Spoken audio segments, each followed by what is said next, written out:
Hi, this is Ned Siegfried from Siegfried and Jensen. As proud sponsors of BeliefCast, we hope you are inspired by Todd's weekly podcasts, which contain so many courageous stories of recovery and personal growth. Remember, it's not what happened in the past that matters, it's what happens in the future. We invite you all to work hard and be optimistic about your future. Enjoy today's podcast. We are back. Thank you for joining us. This is Todd Sylvester with the Todd Sylvester Inspires BeliefCast. Thank you once again for joining us. I'd like to thank our sponsor, Siegfried and Jensen, and also Veracity Networks. Thank you guys for believing in me and helping us get the word out to so many people. I'd like to thank all the listeners too for tuning in week after week.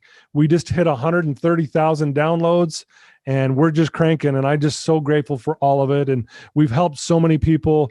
And today is going to be amazing. I'm so excited to have Mark Moore on our BeliefCast today. Mark, thanks for joining us. Oh, thank you. It's a pleasure to be here. You bet. So a little bit of background on Mark. He's the co-founder of Nutrition, one of the world's leading suppliers of ready-to-use therapeutic food, the frontline defense against severe acute malnutrition, which we're going to learn more about here in a minute.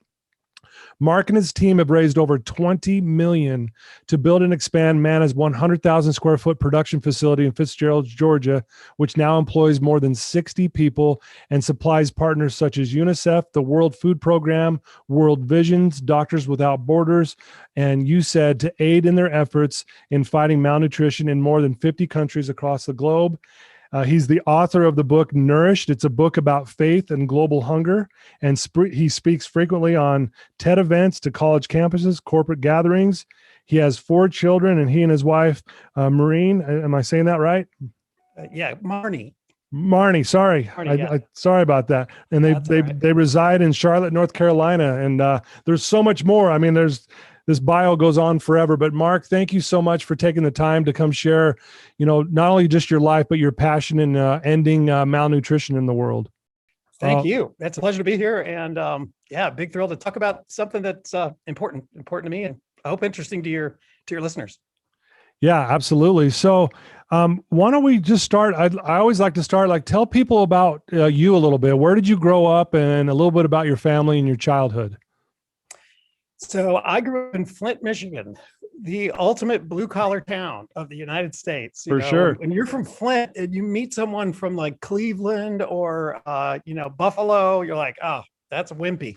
We're from a tough town. So right. it's a Rust Belt city, and I loved growing up there. And, I was fortunate. I grew up in a family where faith was a big deal. And my parents had grown up when they were kids as sharecroppers in Arkansas, of all places. And we're just poor people who in the early 50s got on a Greyhound bus and went up to Flint to get a job in the factory. That's what the GM plant was called. So, oh, okay. So I was one of 5 kids, and first one to think about going to college. Had great parents who loved me, and I remember telling my dad I'm going to college, and he was like, "What? Why would you want to do that?" And so there wasn't any of this, let's save for college or anything. And I showed up. I went to a Christian college in Arkansas, and not many people pursue higher education in Arkansas, but I did that, and so that was a great experience. Met my wife there, and then we got this idea of moving as missionaries to Uganda, East Africa. So I moved to East Africa and lived there for about 10 years and lived. Uganda's famous because it has the Lake Victoria, and the Nile River comes out of Lake Victoria. So we lived right on the edge of the Nile for 10 years, had kids there. We have 4 kids now, but 3 of our 3 boys were born there. And right on. And then anyway, left there and ended up back in the States with no real discernible skills, but in my 30s. And decided to go to grad school so I could be employable. So I did that, and that was in DC, and that's what landed me kind of doing what I'm doing now. So that's great. That's my backstory. That's the backstory. Well, our good mutual friend, where we were just talking about, Aaron White, wanted me to ask you about moving your family to Africa.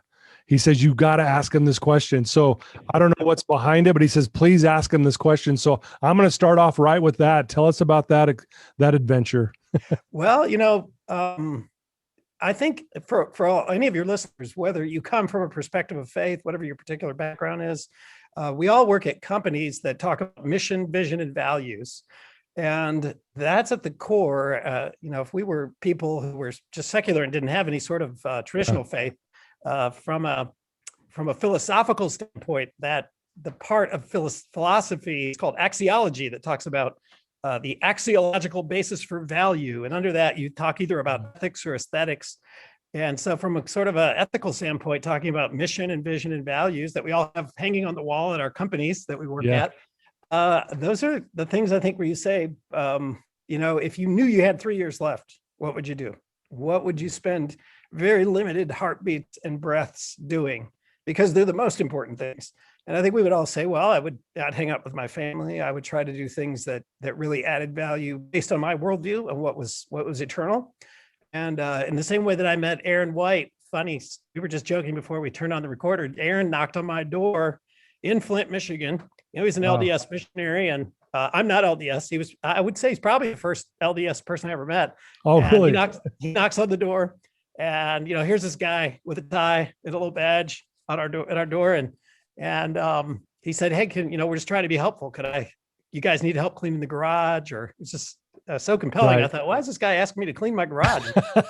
my parents have been asking me to do that. We're the same age, Aaron and I. So I was about to go off to college, and I just thought, I can't help it. I like this guy. I mean, he doesn't seem to have any agenda.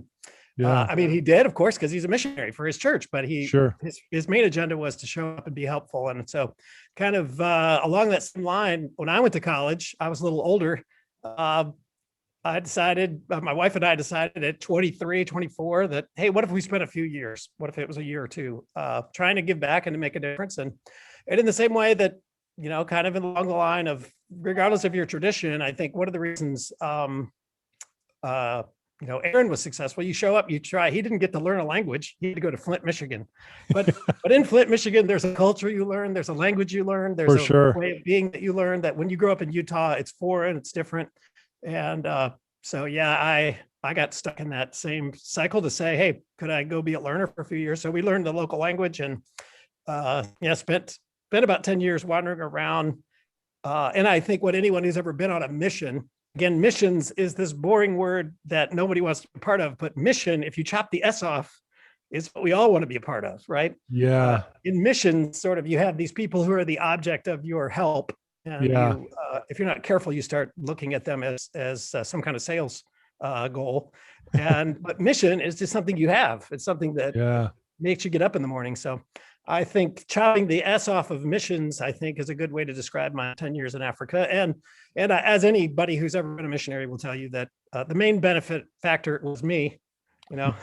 Nobody that I helped. Certainly. So it's a long story, but a good one. And so, that was a decade of our life. I never thought it would be a decade. I thought it would be 2 or 3, but after a couple of years of language learning, we realized we were just getting bad at our job. So we stuck around. Wow. That's awesome. That's neat. And I love what you said. If you had 3 years left of your life, what would you do? We mentioned earlier, you're the co-founder of Nutrition. And I was checking out your website the last couple of weeks, just, trying to get more information on you, Mark. And I loved and I'm actually going to read it if that's okay. You said, it says here, at Manna, we decided that we'd forego all the complicated vision, mission, and values exercises and instead keep the mission simple. We are here to end malnutrition. It's as simple as that. This is like where we are. You have your we are statements, so to speak, right? Mm-hmm. But so you're obviously so passionate about this. I watched one of your TED Talks as well. You got real emotional as you speak about this. When did you start getting so passionate about this? And then tell us how you kind of formed Manna Nutrition. Well, that's either a great fault in your life or an advantage, right? If you get emotional about something. So, sure. And emotions can be your undoing and the thing that fuels you. As far as the we are statements, when you make, if you show up anywhere, before you're too long into a discussion, whether you're just walking into a new place or move to a new town, or maybe you're the freshman at a new college, you will talk about statements about people want to know, just as we've done in this thing. Hey, where are you from? So there's these identity things wrapped up in where you're from. Flint, Michigan. I met Aaron, all these stories. And then the question of where are you now? And then the question of where are you going? Right. So we all have these 3 dynamics, and they all kind of intersperse and inform each other. You can't talk about who you are now without really coming to terms with where you've been in the past and what built you. But But the question I think about where you are now is the informative question there is where are you going? Where are you headed? Yeah. And we're all embarrassed. We're all embarrassed to talk about that because we all know that there's a pretty good probability that whatever comes out of my mouth will probably not come true, right? I have these visions of where I want to go, but I'm a little embarrassed to be too ambitious, because if I were too ambitious, then everybody will just come and say, well, that didn't work. You didn't lose weight. You know, you're just as fat as the last time I saw you, or you didn't.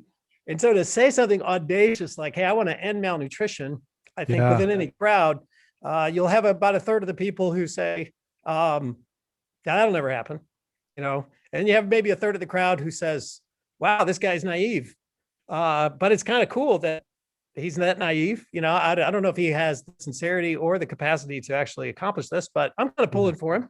I hope he makes it. Sure. And then there's the kind of that reluctant third who will say, I'd like to be a part of something big like that. And I'm still skeptical, but maybe I'll join you. So the notion that this little company that makes peanut butter could end malnutrition, you know, malnutrition is a huge problem. It kills a kid every 6 seconds. Wow. It's worse than AIDS. It's worse than TB. It's worse than malaria. It's worse than all three of those combined times 5. Wow. So for me to write on my website, I want to end malnutrition is a ridiculous thing. You know, I might as well say I want to fly to the moon, and, you know, the odds of that happening pretty low. But also, given, as we said, Todd, the limited heartbeats and breaths I have, then why not? Why not aim big? Because what if we hit something right below that? And what if we were to contribute to the beginning of the end of malnutrition? Because one thing we know is we have plenty of food in this world. We just don't have the capacity to share it properly. And so we have a whole world that has a dysfunctional relationship with food. We have here people overnourished, and it's truncating their lives. They die of diabetes and heart disease and other things, largely, sometimes because of hereditary factors, but largely because of cultural issues around food. We eat the wrong type of food. And people on the other side of the world who are not stuffed like we are, but they're starved and they don't have access to food. So I think the notion that we could be more fair about global access to food, my best analogy is, you know, if I were to say, I'm going to end your problems with fuel, and then all I did was go and unplug your gas gauge from your car, I wouldn't help you. You might always read full, but really what I got to do is, if I want to solve issues around fuel, I have to solve access, affordability, what that fuel maybe extraction is doing to our globe, things like that. It's very complex. But that's what we want to do, is be one piece of that puzzle, which says it's ridiculous that kids are dying in this day and age of something as simple as needing a little bit of peanut butter. Shouldn't happen. Should never happen. Right. And so we want to end that. And I think we can play a pretty big role in that. Wow. I love that. And that is dreaming big, but I do love that about what you're doing there. You know, you did a TEDx talk called Stuffed and Starved, Why the World is Both and what we can do about it. And honestly, you know, when I honestly saw the title of that, I thought, oh, I wonder what this is going to be about. And, you know, but boy, you grabbed me from the very beginning of this talk, and how you said, I love when you said the world is kind of spinning funny now because one side's overstuffed, the other side doesn't have anything. And so it's wobbling funny. Yeah. So tell us about some of the, you know, you talked about how we have, you were talking a lot about calories and how we've got it all wrong. Will you kind of talk about that for us? Yeah. So that is an idea we came up with to say, okay, if you see me coming, let's say you flipped on, I wonder what, the podcast is about this week and mindset. And, it's this guy talking about peanut butter and whatever. I've got to have something compelling to grab your attention and to say, hey, I'm worth listening to. And right. If I am, who knows where I am? And so we all have these competing things that come out, and you're like, is this guy worth listening to? And I think one quick talking point that just strikes people as very true is if I show up as my latest nonprofit kick and say, hey, I'm here, and what I call it is 20 minutes of making you feel bad. So if I could really make everybody feel terrible by listening to this podcast, they might at the end say, I got to get my credit card out and I'm going to give this guy $20 or $50 or $100. Right. What we know is 20 minutes of making people feel bad isn't really solving things. You know, we're in the midst of a COVID crisis right now, and we have all kinds of debate around that. Yeah. One thing we do know is this it seems to be true at this moment in time clinically, is this Pfizer vaccine works at a 95% rate. If you get it punched in your arm, at least that's what, there's lots of skepticism around it, but that's what it seems to be the truth. Sure. And this stuff, these packets, I have one here. If you give a kid who's malnourished 3 of these packets a day for 6 weeks, 95% of them don't die. In fact, they don't ever come back. They just they get on a course to get a good life. If you look at the desk that you're sitting at, or the desk that I'm sitting at, I've got my coffee cup here. If I were to set that coffee cup just teetering on the very edge, then any person with half a brain would come along and say, Todd, move your cup away from the edge. Someone's going to bump the table, or there's going to be an earthquake, or something's going to happen, and it's going to go off. But if you move it to the middle, things are fine. And so moving these kids who are malnourished away from the edge, the critical edge, and getting them out to where they can have a good life is not rocket science. It's just a matter of they're still going to get malaria. They're still going to have problems. They might still get COVID, but they won't be so compromised. They won't have these multiple comorbidities, is the terms that we've learned a lot about, that it actually kills them. So back to your question about calories, we thought, what if instead of asking you for money, which we all have a limited supply of, what if I ask you for calories? And I said, hey, how would you like to take the 5 pounds you've been trying to lose and give it to a kid in Sudan? And most of us would say, that's kind of funny. If I could do that, I would gladly do it, because I got like 20 pounds I'd like to give a kid. Yeah, I'll give 10 right now. Yeah. So then if you say, okay, I was sort of joking, but I'm not joking, because in your pocket, you have a phone. And on that phone, it tracks every step that you take. And we know that every time you hit 500 calories, that phone can record it. And so what if we said, just go get active, and every time you hit 500 calories, we're going to take them and make a packet. Now, the cost of this packet all in is about $0.25. Well, that means if I had you on my list, I just need $0.25 every time you hit 500 calories, right? But if I had a sponsor who said, hey, man, if you can get kids in Utah active, I would gladly pay, because even though I'm not that concerned because of my business or my company necessarily about kids in Sudan, even though I love them, I'm just not my concern. Kids in my own community really are my concern. I want them to be active. I want them off their phones. I want them out there. So that's the notion of our, at the time of the TED Talk, we were calling it Calorie Cloud. We now call it Active for Good. Okay. We felt like the Calorie Cloud aged a little bit. The name, right. And Active for Good is just that. Hey, you go get active, and we will make a packet every time. So I imagine like you're running, and just as you hit 500, this packet kind of falls out behind you. We run and pick it up, and we say, thanks for making a packet. Really? Okay. And, we've had pretty good success with, especially at schools, because young people don't feel as if they have money to give, but they do have a lot of energy to give. Yeah. And there are a lot of people who would benefit by saying, I want to pay for their energy to be exerted, to get them off the couch, whatever. Local governments, there's tons of reasons that getting people active, especially kids, is really useful for our economy. So this is not, it moves from a charity thing to kind of an economic exchange, but we're measuring our economic exchange in calories. And my last analogy is this: imagine if I have like an oil really drilling rig, and I'm drilling down into the what is America today, and all of a sudden I hit this giant gusher of calories. Right. And then I could say, well, what if I could cap those and pipe them just like we do oil? Yeah. And I mean, we find oil in the strangest places. Somehow we're clever enough to cap it, pipe it, turn it into a commercial good. And that's controversial, whether that's good for the environment, all that stuff. But why could we not cap and pipe all these extra calories? It takes someone who's willing to pay for that exchange. And I feel like with the fact that we live on the stuff side of the world where too many calories are killing us, there's got to be some sort of balancing, that ball metaphor I used where it's kind of spinning out of whack. Yeah.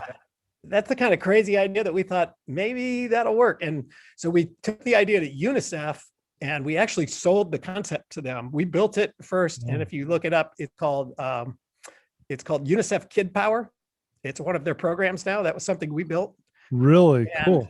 So it's turned out pretty successful. And but they were a little antsy because they're UNICEF about promoting manna, which I don't blame them. Right. So we just sold the concept to them, and now they're doing it.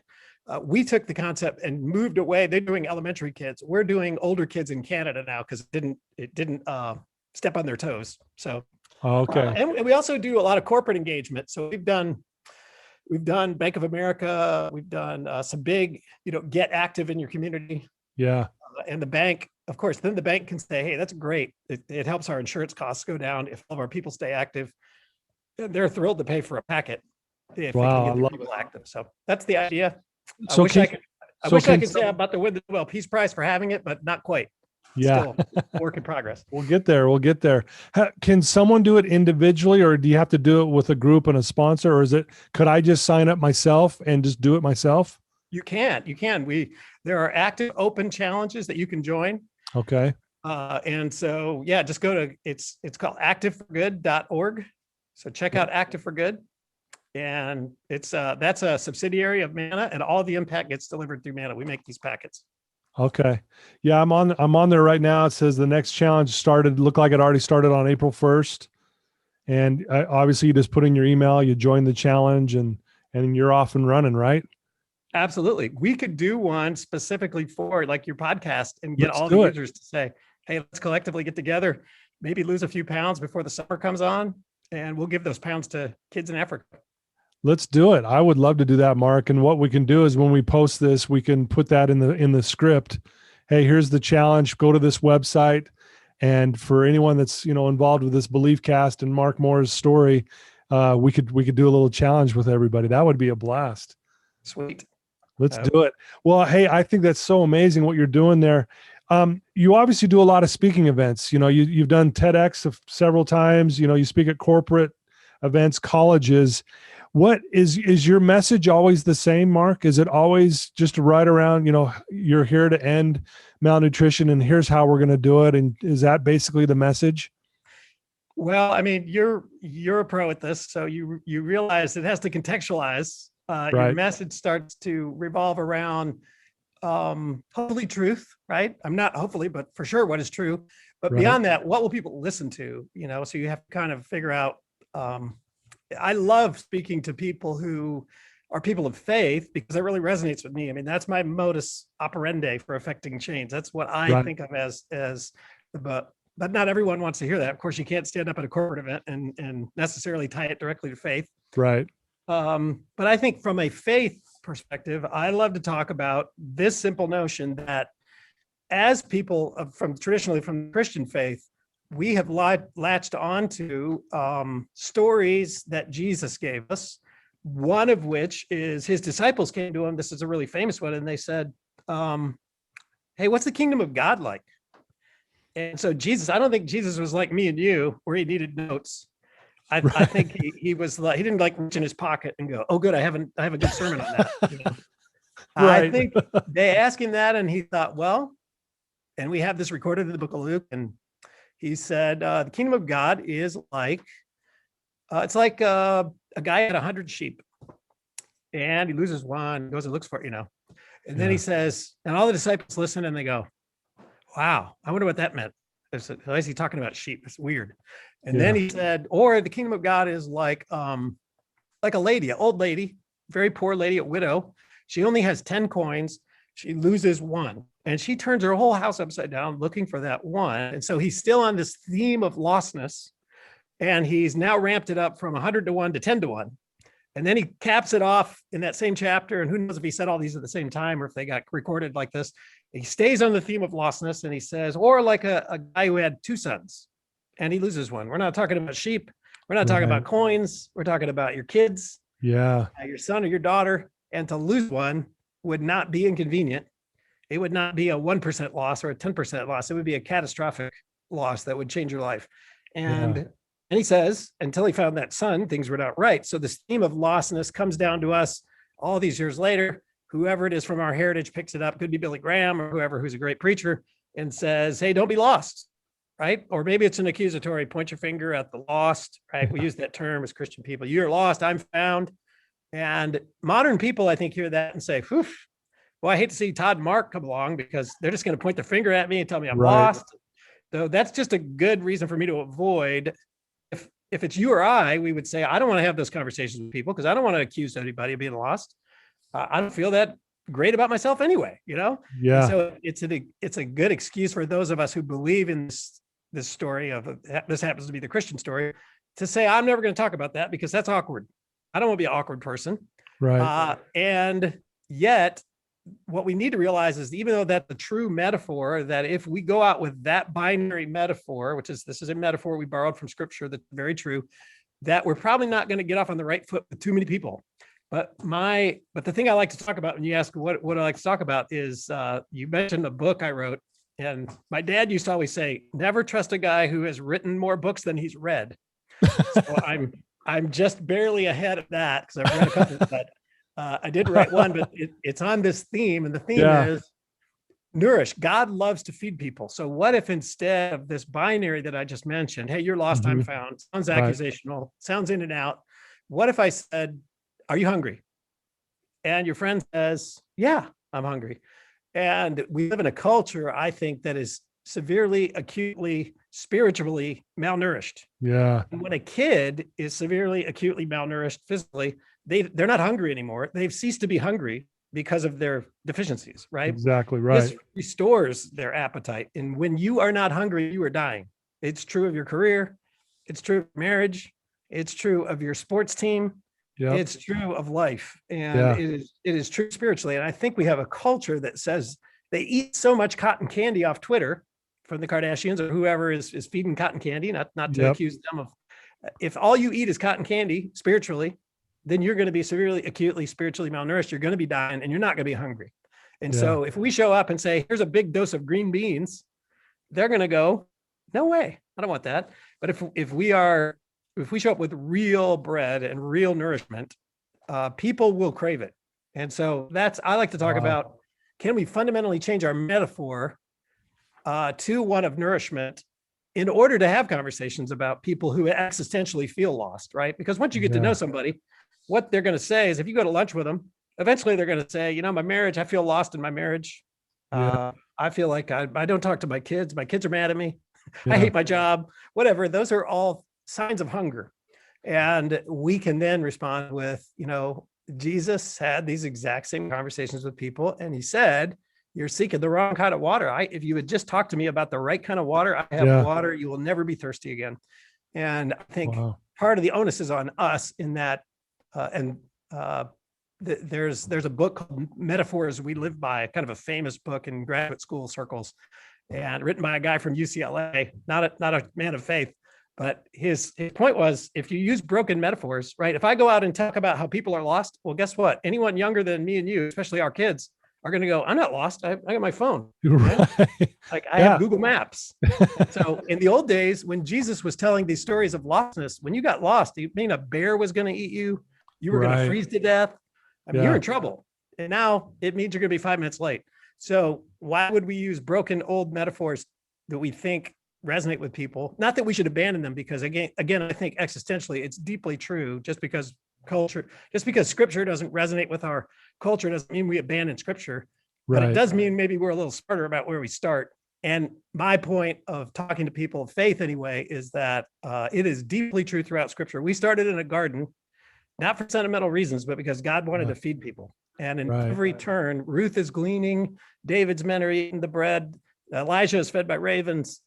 There's great famines at the end of the Old Testament. Jesus shows up and says, I am the bread of life. And he feeds everybody. And the disciples say, well, you should send them away so they can get something to eat. And the last meal he ever eats with them is a meal. And he says, if you want to think of me, you should eat this meal. I mean, this resonant theme of nourishment is so scriptural. Yeah. And yet we're too dumb, I think, sometimes to embrace it. And and people, I think, would resonate towards it. So that's what I like to talk about with people of faith, since this is Belief Cast. Well, I think even someone who's not of faith, they would understand what you're saying. Like, you're teaching me right now. Like, honestly, I'm like, wow, I never thought of it that way. And you're right. It's just so scriptural, but I think it's just common sense. And what I'm hearing is when you say to someone, hey, let's go get some lunch, right? That's a way for you and I, Mark, to connect.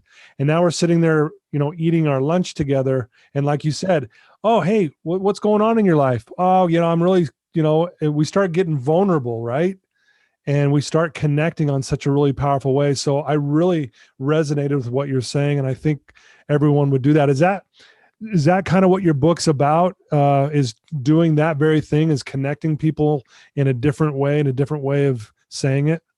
It is, and it's a unabashedly Christian book, suggesting that I believe that the way to actually be nourished is to get to know Christ, not because I like it, but because it happens to be true. You know, and if my relationship with you is based on me looking for windows to manipulate you, then that's a very unhealthy relationship. But if it's one where I just want the two of us to talk about things that are deeply true, we may in the end have disagreements about what truth is, but as long as I don't doubt whether you really believe these things to be deeply true, and that your relationship with me is not one of manipulation, but one of deep empathy and care, then I think most people in the world would be pretty happy to see a religious person coming, right? Yeah. I'm not here to, I wouldn't even think of forcing you to believe like I believe, but I just want to talk to you about what's true. No, I love that. That draws people in, I think, or at least makes them believe this is an empathetic and legitimate person. The same thing we started with Aaron White. I got the impression that, you know, I wasn't Mormon and he was knocking on my door, but I got the impression this is a deeply empathetic and genuine person who's out of mission to talk about what he believes is true. I'll tell you, he really is that guy. There's no guile on that guy. His intent's pure. I'm sure he was just like, hey, I just want to be a friend and I'll help you out. And let's just do this. If we can agree on some things and disagree on some others, that's okay. I still love you. Like you said, you guys have been exchanging Christmas cards for 30 years. See, that's Aaron White. That's what he does. He just so good that way. I want to ask you, and I know you've already been talking about this for the last 10 minutes or so. Why is faith so important for you, Mark? And especially in what you're doing with your big dream of ending malnutrition? Well, you know, there's the pat Christian answer that we're all taught to give, right? That, and I think if I were an outsider to that, I have many friends who are outsiders to that, then I might look at that as if, well, that's good. It's true for you, but not true for me, right? Yeah. And I think that is the cultural moment that we're in, where people tend to distrust people who are overtly living some sort of faith, because they realize that people of faith have used their soapboxes or their brainwashing or whatever they want to accuse you of imposing that upon others, you know? Yeah. And I think instead, if we were to say, well, here's why faith matters to me, is because if we were to back up and think, you know, when Jesus entered the world, and I'd be very oriented towards this Jesus story. Someone who is outside of it might say, well, you've really been brainwashed to be so into this Jesus story. This is just a guy who lived 2,000 years ago and he was important, but come on, get over it. He showed up at this moment where his sort of Eastern Jewish world meets up with this Western philosophical framework, which is the Roman Empire. I mean, at this moment in time where, especially from a Jewish standpoint, you've got these years and years of history, but you've had this long kind of empty period between the end of the Old Testament and the New Testament where things were not going so well if you were Jewish. This was rough times. You know, the Greeks had shown up, Alexander the Great. Yeah. They had given way to the Romans. And so this intertestamental period is about as low as it gets if your worldview is one coming from this Jewish rabbi type worldview. But that Western philosophical framework, as I understand it, and I'm not a great philosopher, but I do know that from my philosophy class in college, from the first couple of years where we had to take remedial stuff, it's based on basically kind of four big buckets, and in one of those buckets is the bucket of logic, right? So if you're going to think as a philosopher, you have to think about logic, and there's inductive and deductive logic. You know, if we ever watch a crime show, you can look at that and go, oh, they're going to be stuck because all they have is clues, right? They're trying to use deductive logic to kind of figure out who did it, right? So we all watch that all the time. That's just a process from a philosophical standpoint of saying, hey, use what you got and try to deduce what's true here based on the clues. And there's epistemological conversations in philosophy, epistemology, you know, how do you know what you know? And that's a big word that most people are going to be turned off by and that you don't need to remember. But we all have to at some point figure out, how do I even know what I know? Is it just because my parents told me? Yeah. Is it because who knows? Maybe I've been, you know, in with the wrong crowd and they've taught me the wrong things or whatever. And so we all have this kind of uncovering of that epistemological framework. But that the one I mentioned earlier, the axiological framework, the first one is the metaphysical, by the way. Metaphysical is just how did we get here? Seems like we're alive. Seems like we have fingers. Yeah. And the world says, oh, well, the atoms collided and it's a crazy story. It's very improbable, but now we have life and we have meaning, and people like Todd have things like belief cast because they're grasping at meaning in life and blah, blah, blah. and so we all think, well, maybe that's true. But from the axiological standpoint, you have to then say, okay, I don't know about the metaphysical. I don't know epistemological. These are really hard conversations. Logical things are based on science and things. But axiology, again, says what is ethical, what's right and wrong, and what is beautiful, what is aesthetic. And when you say, why is faith so important to me, is because I'm on this rock flying through the sky called Earth. And as far as I know, I'm 54 now. So I'm hoping I got 35 years left. I don't know. Maybe I have 50 more. Maybe I have 10. Maybe I have 2.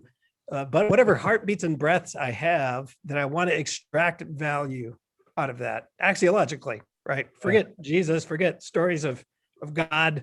Maybe I made those up. I don't know. But I think when I try to extract value out of that, real value, then I turn to, that's what Jesus showed up to give. He said, here's what it means to be human. I'm going to teach you how to be a good human. And so I always tell people, if I could if I'd stumble onto something better, like I joined the World Food Program, or I'd go be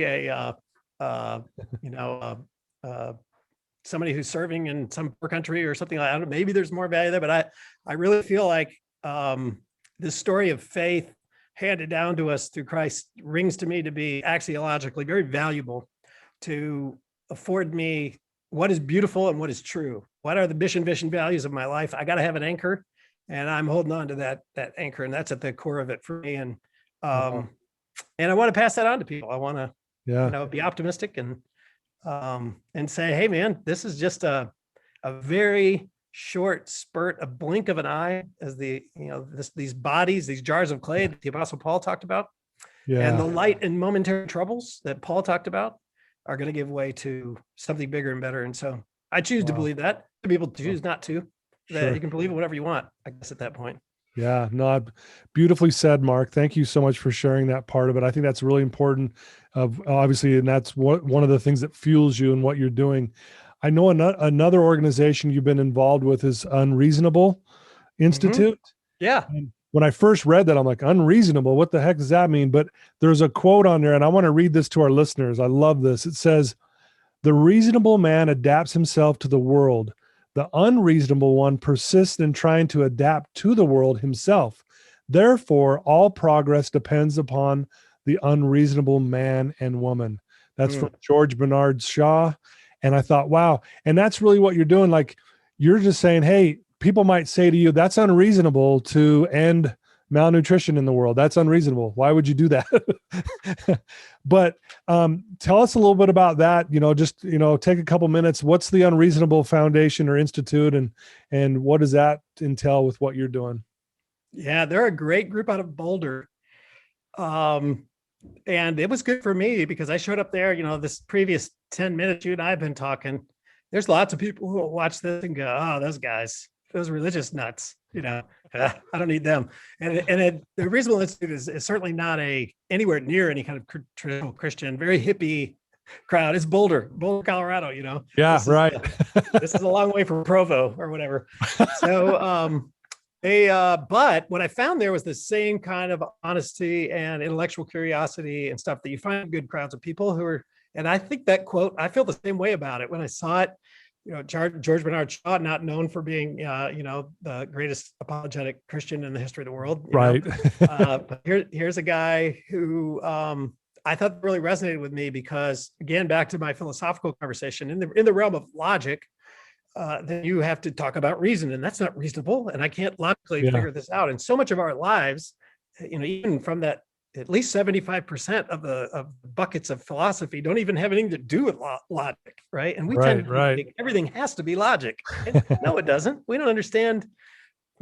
To say we understood 25% would be such a gross overstatement. And as humans, it's only a small bucket of what makes us up to be people. So it's cool to see someone like Shaw say, Yeah. You know what? I'm really dependent on the unreasonable people, the people who have, and I remember that, we all remember people of a certain age, that cool Apple commercial that had all those, these are the Yeah. crazy ones, and Yeah. so Here's well to the said, crazy Einstein. ones.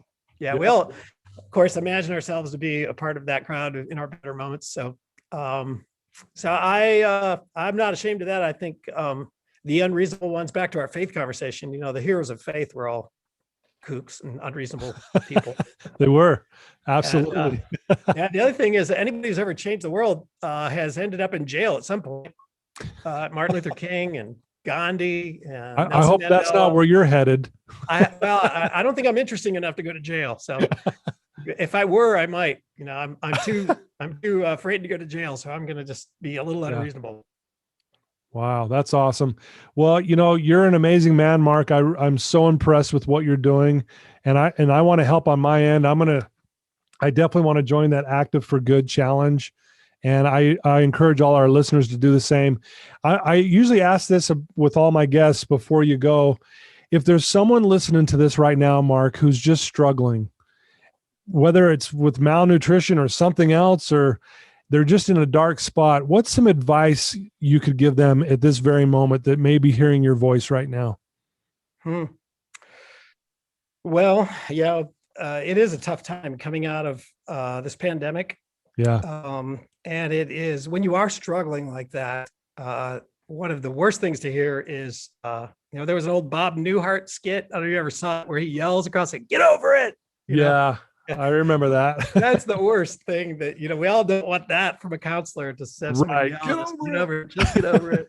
Stop it. That's what he says. Stop it. Yeah. Stop it. I fear being that whenever I get optimistic, and I would want, if I were listening to someone who's really struggling, to try to present to them the great optimism of our world.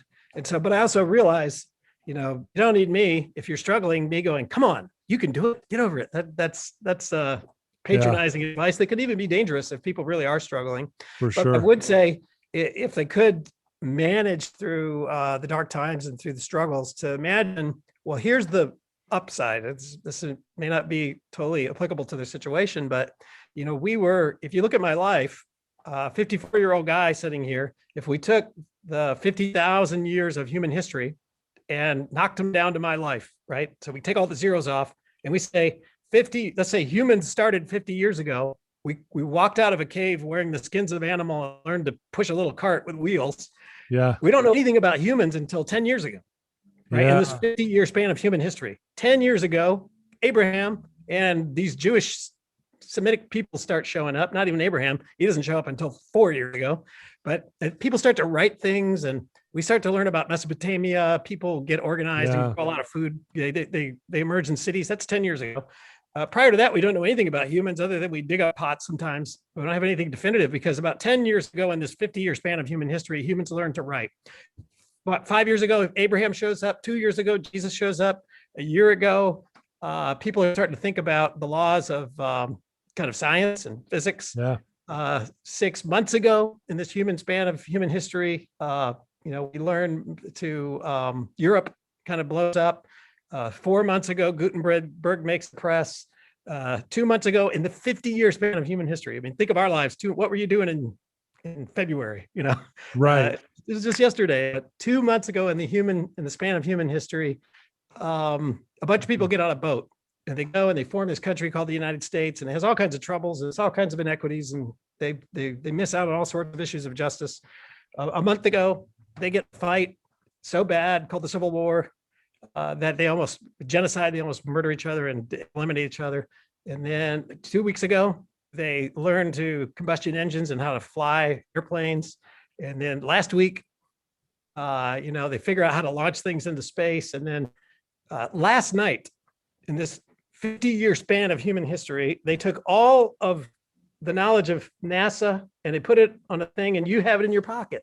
Yeah. Any song ever, and just think, gosh, why?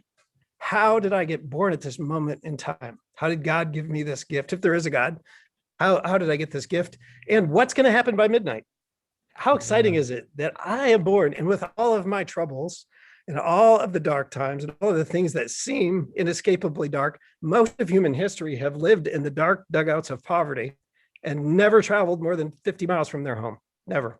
Wow. And we, even the poorest among us, have done that. We have access to foods and to information and to stuff. And so I would say to that person, even though I know it seems dark, find a friend. You can't do this alone. Find a friend who offers a glimpse into the optimism of this moment, of this time, of the fact that not only on this planet were you born on the morning of potential in human history, but you were born in the country, if you're in the United States, it just has phenomenal resources. And so as bad as it may be, there are a lot of positives to be able to say, boy, if I can just get past my struggle with depression and, maybe it's my brain with dopamine and other things like that, that I can correct, but there's hope, because if I can get past these feelings that my brain is telling me, the reality is not telling us that we have tremendous opportunities and it's a wonderful time to be alive. And they probably want to punch me right in the nose at that point if I were being so optimistic. No, Mark, very well said. Thank you so much. And you shared kind of that same time pattern in your TED Talk, which I thought was fascinating.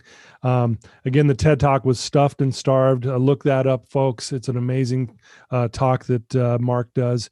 If people want to reach out to you, Mark, and get to know you better and obviously follow what you're doing and get involved as well, what's the best way for them to do that? Yeah, so they can write Aaron White in Sandy, Utah. I met him 30 years ago. I've never seen him since. I wouldn't know him. No, I know his pictures from the Christmas cards. No, they can check out malnutrition.org. My cell phone is on there. You can text me directly. We're very small. We're very flat. So if you write the info account at Manna, you'll get me and I'll write you back.